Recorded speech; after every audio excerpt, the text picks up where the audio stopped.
There is a moment, and every survivor who has ever written about it describes the same moment, when you understand that you are going to die. Not metaphorically, not eventually, not in the way we all know we're going to die someday and choose not to think about it. Soon. Out here, in this. It is October 27th, 1915. The ship is called the Endurance, named, with what now seems like extraordinary irony, after the family motto of Sir Ernest Henry Shackleton, Fortitudine Vincimus. By endurance, we conquer. The ship has been locked in the ice of the Weddell Sea for 9 months. 9 months without moving. 9 months while the Antarctic winter froze the pack solid around her hull, and then, slowly, with the patience of a geological force, began to squeeze. The ice does not hurry. It does not need to. On the deck, 28 men stand and watch their ship die. She's going, boys. 3 words. That was all he said. Not a command, not a speech, not the rallying cry you'd expect from the man who had spent the last decade building a reputation as the greatest polar explorer alive. Just, she's going, boys. Aye, that she is. Frank Wild, second in command, Shackleton's most trusted man, a person who had followed him into the ice twice before and would follow him anywhere, said even less. 4 words that meant, I know, I see it, I'm with you. What happens next is one of the most extraordinary stories in the history of human survival. 22 months, 3 open boat journeys, an 800-mile crossing of the most violent ocean on Earth, a mountain range crossing that had never been attempted, and at the end of it, every single man came home. But we're getting ahead of ourselves. Let's go back to the beginning. Back to London. Back to 1914, when the world was young and optimistic and completely unaware of what was about to happen to it. Back to the moment Ernest Shackleton decided to do the most dangerous thing that had ever been attempted on this planet, and put an advertisement in the newspaper asking for volunteers. The advertisement, if it was ever actually printed, and historians argue about this, read as follows. Men wanted for hazardous journey. Small wages, bitter cold, long months of complete darkness, constant danger, safe return doubtful, honor and recognition in case of success. 5,000 people applied. Ernest Shackleton was 40 years old in 1914. He was Anglo-Irish, born in County Kildare, raised in London, educated just enough to be dangerous, and he had spent most of his adult life trying to reach the South Pole. He'd come agonizingly close twice. The second time, in 1909, he turned back 97 miles from the pole. 97 miles! Because he calculated that pressing on would mean he and his men would die on the return journey. Later, someone asked him why he turned back when he was so close. His wife Emily told the story. A live donkey is better than a dead lion. Wouldn't you rather have a live donkey than a dead lion? Robert Falcon Scott reached the South Pole in January 1912 and died on the return journey. Shackleton was alive. Shackleton was always alive. By 1914, the South Pole had been reached. By Amundsen in 1911, by Scott in 1912, though Scott didn't live to tell the tale. The pole itself was no longer the prize, but Shackleton, who had a genius for identifying the next great thing, had spotted something. Nobody had crossed Antarctica. The continent is roughly the size of the United States and Mexico combined. To cross it from the Weddell Sea coast to the Ross Sea coast, through the interior, through the polar plateau, past the South Pole, was approximately 1,800 miles. Nobody had walked 1,800 miles across Antarctica. Nobody had walked 100 miles across Antarctica. Shackleton proposed to do it with a small group of men, 2 ships, and the absolute confidence that he could pull it off. The ship he hired, the Endurance, had been built for Arctic tourist cruises. It was a 3-masted barkentine, 144 feet long, made of Norwegian oak and Norwegian fir, designed to be ice-strengthened but not ice-proof. The distinction, as they would discover, was significant. He assembled his crew with a method that later psychologists would spend careers analyzing. He didn't just hire the most qualified, he hired people who would work together, survive together, not fall apart. When Leonard Hussey came to be interviewed, Shackleton hired him almost immediately. When Hussey asked why, he was a meteorologist, not particularly physically imposing, not particularly experienced in polar conditions. Shackleton said, I like your face. Leonard Hussey also played the banjo. This would turn out to be more important than his meteorological qualifications. On August 1st, 1914, the same day Germany declared war on Russia, the same day Europe began to slide into the worst war in human history, the Endurance left London. Can you imagine? We sailed out of London with the whole world going mad behind us. Some of the men actually felt guilty about it, like we were leaving something important. Shackleton offered the ship to the Royal Navy for the war effort. The First Lord of the Admiralty, Winston Churchill, sent back a one-word response: proceed. They stopped at South Georgia in November, at the Grytviken whaling station, to take on supplies and hear the latest reports from whalers who'd been in the Weddell Sea that season. What those whalers told Shackleton was not encouraging. Mr. Shackleton, the ice this year, it is very bad. Very much ice. I have been coming here for 20 years, and I have not seen it like this. Thank you. We'll be fine. He said this with the particular confidence of someone who has absolutely no idea what is coming. On December 5th, 1914, the Endurance left South Georgia for Antarctica. It was the last time any of the 28 men aboard would touch land for 497 days. The Weddell Sea is the most treacherous body of water in the world. It doesn't look like it on a map. It looks like a bay on the southern edge of the Atlantic, tucked between Antarctica and the South American tail. It's roughly the size of the Mediterranean. What makes it extraordinary, what makes it the graveyard it is the way it moves. The Weddell Sea is essentially a slow, clockwise gyre, a circular current that sweeps pack ice around the basin endlessly. Things that go into the Weddell Sea tend not to come out. They encountered pack ice on December 7th, earlier than expected. By December 30th, they had crossed the Antarctic Circle. By January 10th, 1915, they had their first sighting of the Antarctic continent. There she is, sir. Coates Land, Antarctica. Beautiful.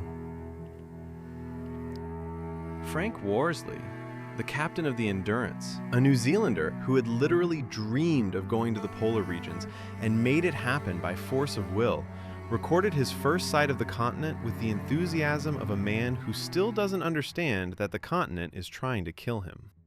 I photographed everything, every lead, every flow. The light down there, you cannot describe the light. Blues you've never seen, greens that don't exist anywhere else on Earth. I ran out of plates. I nearly wept. Frank Hurley was the expedition's photographer, an Australian, 30 years old, already famous for his work with Mawson in Antarctica. He had a camera in his hand from the moment the pack ice appeared, and would have kept photographing until the ship went under if Shackleton hadn't eventually intervened. By January 18th, 1915, the Endurance was beset. Beset. It is a word that doesn't exist in normal life. It means trapped in pack ice, not just surrounded by it, but held by it, frozen into it, unable to move in any direction. The ice had closed around the hull and frozen solid. The ship simply stopped. I ran the engines for 6 hours. Full ahead, full astern, every combination I could think of. She didn't move an inch. Not an inch. The ice had her. Shackleton made a decision that showed exactly why he was who he was. He told the men nothing was wrong. Not in a deceptive way, not by lying. He simply refused to treat the situation as a crisis. He set up a routine, watches, duties, dog exercise, scientific work, as if being frozen in the Weddell Sea was simply the next phase of the expedition. Which, technically, it was. They played football on the ice. They held dog races. Hussey played the banjo every evening without fail.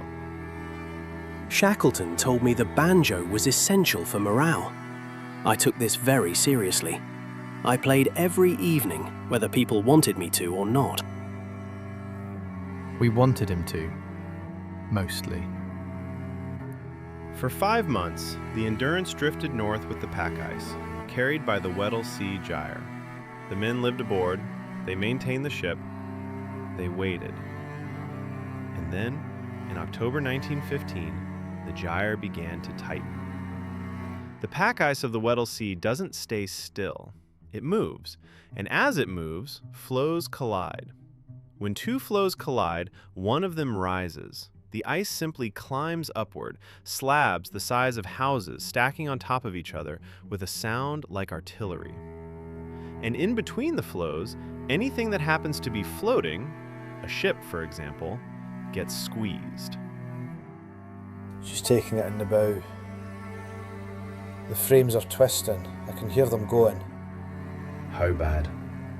Bad enough. She's strong, boss. She's a strong ship. But there's a limit to what wood does against ice. Harry McNish, the ship's carpenter, a Glaswegian with a sandpaper personality and an absolute genius for working with wood, knew the Endurance better than anyone. He had spent months strengthening her, patching her, listening to her. He knew the sounds a ship makes when it's healthy and the sounds it makes when it isn't. On October 24th, 1915, the sounds were very bad. Shackleton gave the order to abandon ship on October 27th. Men, we'll be making camp on the ice. Take what you need, leave what you don't. 2 pounds of personal possessions each. 2 pounds. Tom Crean, Irish, from Kerry, one of the most experienced polar men alive. A man who had already survived 2 Antarctic expeditions that killed other people, said 2 words that meant, "I understand the situation completely." 2 pounds. That is roughly the weight of this script. Shackleton made one exception. Hussey's banjo was accepted from the 2-pound limit. It's vital mental medicine, Shackleton said. He also made an exception for Frank Hurley's photographs. Hurley had been shooting on glass plate negatives, the standard photographic technology of the era, fragile, heavy, irreplaceable. He had hundreds of them below decks. As the ship was abandoned and the water began rising through the hull, Hurley dived back in to retrieve them. I went back 3 times. The water was at my knees by the last time, but I had the plates. Shackleton and Hurley then sat together on the ice and went through the plates together, in the cold, with the ship dying behind them. They selected 120 to keep.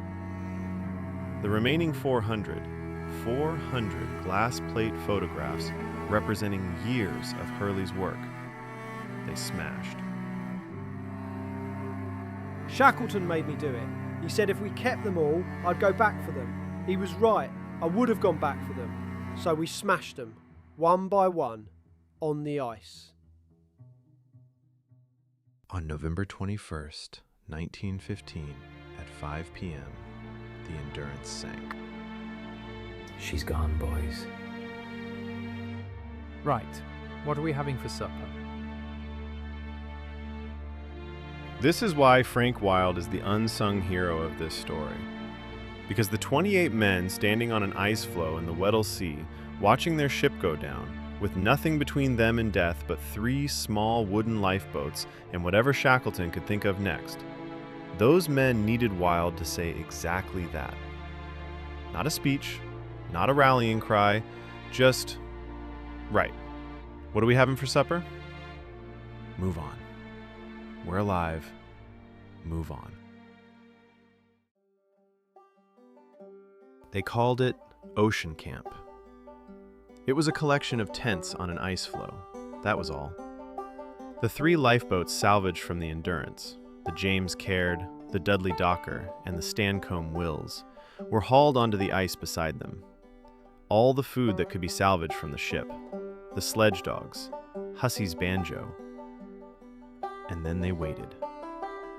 For what? For the ice to drift far enough north that they could launch the boats and sail to land?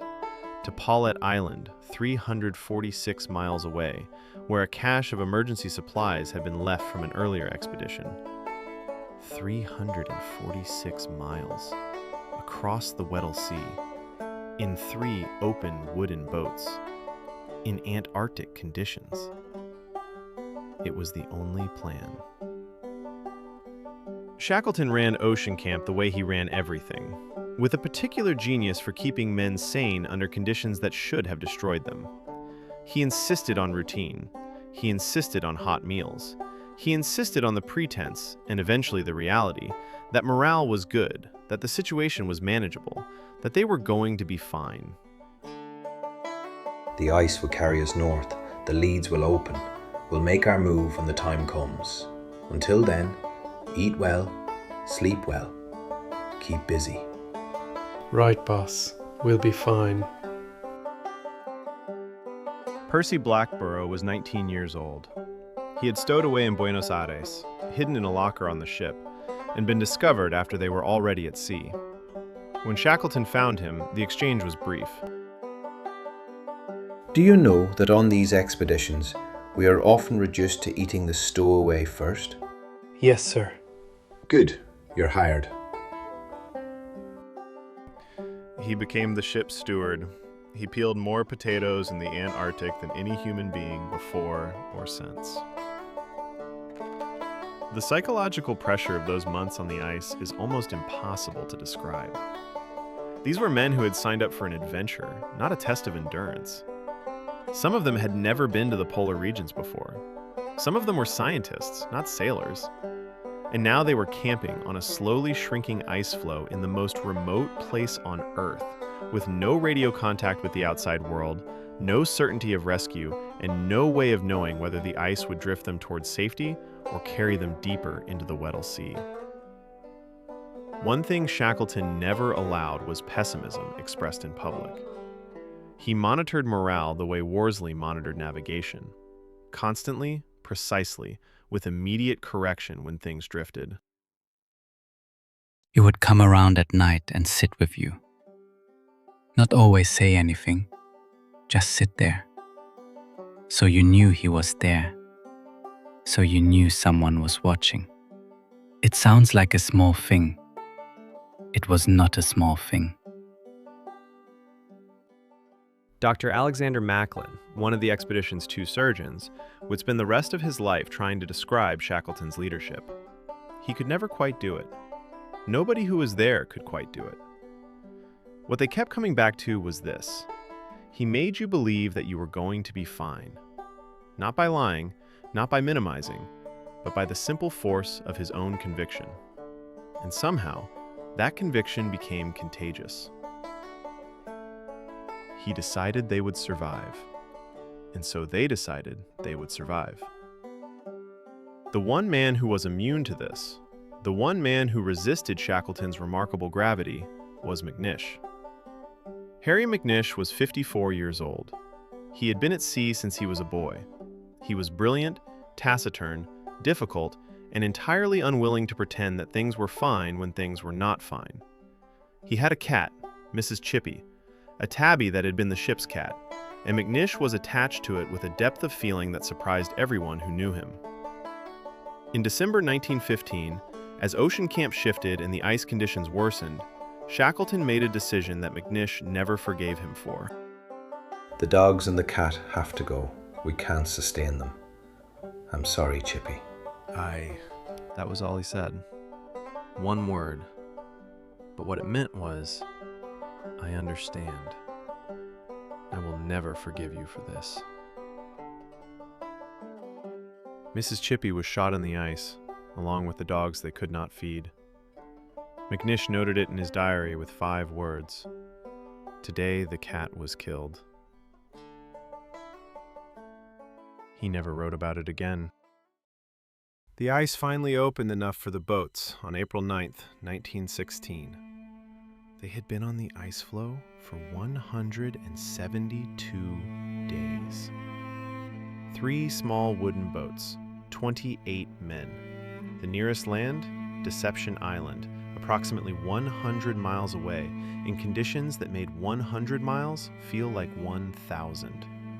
The Weddell Sea in April is not a hospitable place. The seas are enormous. The temperature is below freezing. At night, the spray that coats the boats freezes solid on the wood, on the oars, on the men. The boat journey lasted 7 days. 7 days of open boats in the Drake Passage, the most violent sea on Earth. The men were perpetually soaked. They couldn't lie down properly. They couldn't sleep properly. Their feet were packed into wet boots for the entire duration, and the cold that settled into a boot and cannot get out is a cold that leaves marks. We rowed, we bailed, we slept where we sat. The frostbite got into the hands first, then the feet. You stopped feeling them after a while. That was either good news or very bad news. Several men developed severe frostbite in their feet during the 7-day boat journey. Blackborough, the youngest, the stowaway, the one who had been with them the least time, lost the feeling in his feet completely. On April 15th, 1916, they reached Elephant Island. Land. Some of the men fell down and ate the earth when they hit the beach. Not from starvation, though they were hungry, but because they had not stood on solid ground for nearly 500 days. The sensation of something that did not move beneath your feet was overwhelming. I just knelt down. I put my hands on the rocks. I couldn't believe they weren't moving. Elephant Island was not, however, a place anyone would choose to be stranded. It was a remote, cliff-fringed, storm-racked scrap of rock off the Antarctic Peninsula. No one ever went there. There was no reason for anyone to ever go there. If they stayed on Elephant Island, they would die on Elephant Island. Shackleton understood this immediately. We can't stay here. The island is not on any shipping route. No one will come here looking for us. We need to get help. South Georgia, the whaling station. South Georgia. South Georgia was 800 miles away, across the Drake Passage, the roughest stretch of ocean on the planet, in a 22-foot open wooden boat with 6 men. And this was the plan. Before they left, McNish modified the James Caird. This is the part of the story where McNish, difficult, grieving, still furious about Mrs. Chippy, became the man who made everything possible. He raised the sides of the boat. He built a makeshift deck over the open hull using salvaged wood and canvas. He packed the ballast. He checked every seam and recaulked it. He worked in temperatures below zero with hands so frostbitten that touching metal was agony. She'll do. She'll not be comfortable, but she'll do. Shackleton chose 5 men for the James Caird. Worsley, because he was the finest navigator alive and they would need every fraction of his skill. Crean, because Crean had survived everything and would survive this. McNish, despite, or perhaps because of, his simmering fury, because without his carpentry skills, the boat was a death sentence. And 2 able seamen, McCarthy and Vincent. He told the 22 men remaining on Elephant Island, under Wild's command, that he would come back for them. I will come back for every one of you. I give you my word. We'll keep the stove going, boss. On April 24th, 1916, the James Caird departed Elephant Island. Frank Wild watched them go until the boat was a speck. Then he turned to the 22 remaining men and said, Right, who wants breakfast? The crossing of the Drake Passage and the James Caird was 17 days of continuous hell. The seas ran up to 60 feet. The wind hit hurricane force. On the fourth day, a rogue wave, Worsley estimated it at one of the largest he had ever seen in a lifetime at sea, broke over the stern and nearly swamped them. Every man bailed for 20 minutes straight without speaking. I was close. Keep bailing. Worsley navigated by dead reckoning. No GPS, no electronic instruments, nothing but a sextant, a chronometer, and mathematical calculations he performed sitting in a moving boat with spray-soaked hands. In 17 days, he had exactly 4 opportunities to get a sun sighting. 4. On the basis of 4 sun sightings and 17 days of dead reckoning across the most violent ocean on Earth, Frank Worsley found South Georgia. He missed it by less than 2 miles. South Georgia, 22 miles off our port bow. Tom Crean, who had survived 2 Antarctic expeditions, who had once walked 18 miles alone across the Ross Ice Shelf with a broken biscuit and 3 pieces of chocolate to save 2 colleagues who would otherwise have died, who was one of the hardest men who had ever lived, said, "Oh." That was the whole emotional range. They landed on the south coast of South Georgia on May 10, 1916. But the whaling station was on the north coast. Between them and it was a mountain range, uncharted, unclimbed, in the dark approaching Antarctic winter. They were not done yet. They left McNish, McCarthy, and Vincent, too ill from the crossing to move, on the south coast. Shackleton, Worsley, and Crean would make the mountain crossing. 36 hours. No camping equipment, no tent, no sleeping bags, a carpenter's adze for an ice axe, a length of ship's rope for a climbing line. The interior of South Georgia had never been crossed. Worsley had studied it on charts and knew almost nothing about it. They navigated by compass and by Worsley's instinct, the same instinct that had put them within 2 miles of South Georgia after 17 days in the Drake Passage. They walked through the night. They could not stop. If they stopped in those temperatures without shelter, they would freeze. So they walked, up glaciers, down ice falls, across ridges, through one night and into one morning, and into one more night. Keep moving, boys. Don't stop. I'm moving, boss. Are we going the right way? He did not actually know. But he said yes with such conviction that it didn't matter. At one point, exhausted and unable to find a safe way down from a ridge in the darkness, Shackleton made a decision. We're going to slide. I'm sorry, did you say slide? Coil the rope, sit in front of each other. We're going to slide down. How far? We'll find out. I don't know what's at the bottom. Neither do I. Keep going. Keep going. They slid for about a minute. It was, by every account, terrifying and exhilarating and completely insane. At the bottom, Crean stood up, brushed off the snow, and said, "That was grand." At 3 in the morning on May 20th, 1916, crossing the last ridge before Stromness, Worsley heard something. Boss, do you hear that? It's the workers' whistle. 6 o'clock, the station waking up. It was the sound of other human beings going about their morning, completely unaware. We've done it, boys. They walked into Stromness at 3 in the afternoon. They had been crossing the mountains for 36 hours without sleep. The first men they encountered were children. The children ran. This was not surprising. Shackleton, Worsley, and Crean had been at sea and on ice for nearly 2 years. They smelled accordingly. The station manager, Thorolf Sorel, who had known Shackleton from a previous visit, looked at the 3 men who had walked into his office and did not recognize them. Who are you? My name is Shackleton. Surla turned away, and he wept. He had assumed they were dead. Everyone had assumed they were dead. The war had consumed the world's attention. The Endurance expedition had sailed into the ice and not come back, and the world had moved on to larger catastrophes. And here was Shackleton, walking in from the mountains, alive. Shackleton sent immediate messages to the outside world, to the British Admiralty, to his wife Emily, to the families of his men. Then he turned his attention to getting back to Elephant Island. Getting back to Elephant Island was not as simple as it sounds. The first attempt, on the Southern Sky, a ship he borrowed from a Norwegian whaler, failed on May 23rd.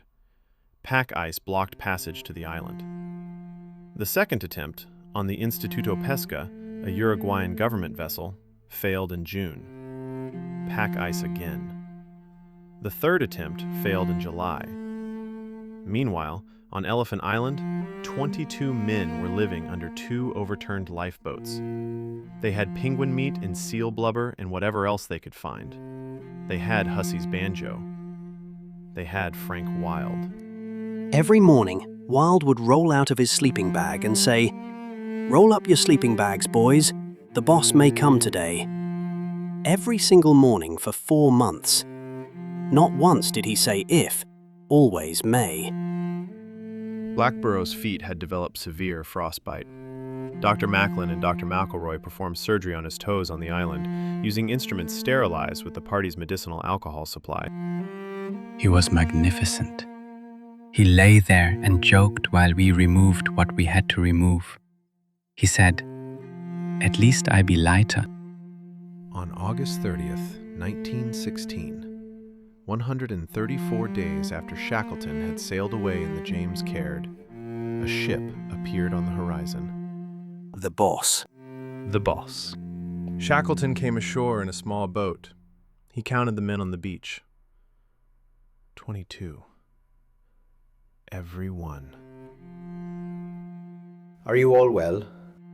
All well, boss. All well. He had promised. And he had kept it. Here is what Ernest Shackleton actually accomplished. He failed.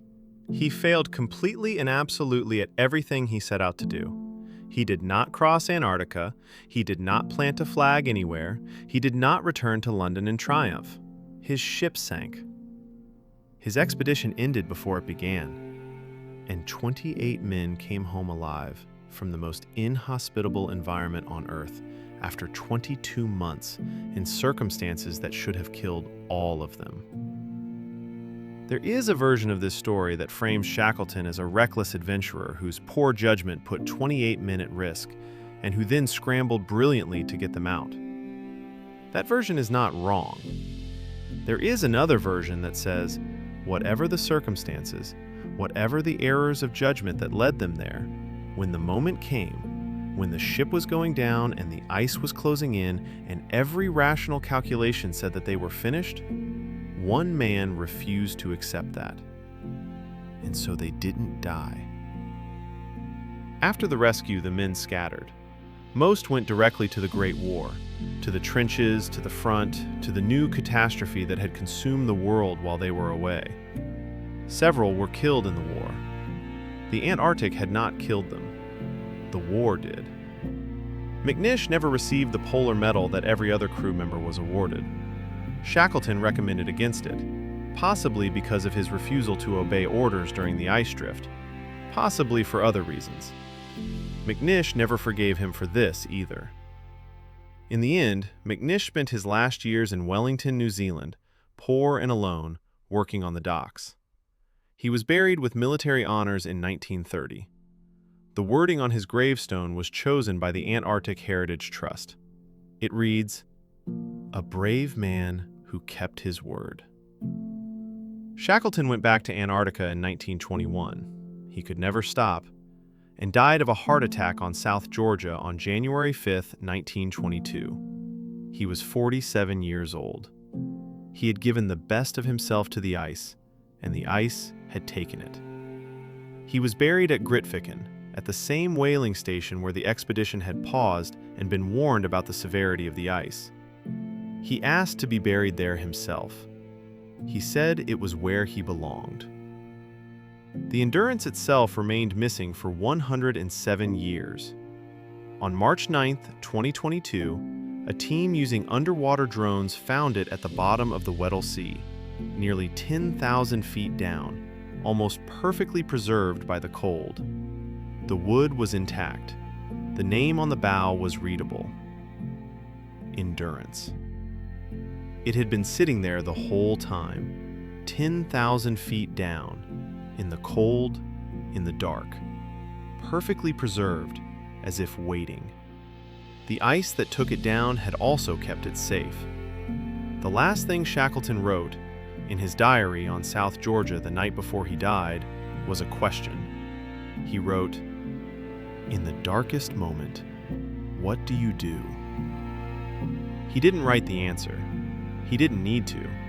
He had already answered it: 22 months, 3 boats, 800 miles, and 1 impossible mountain range ago. You keep going. You keep every single one of your people. And you come back.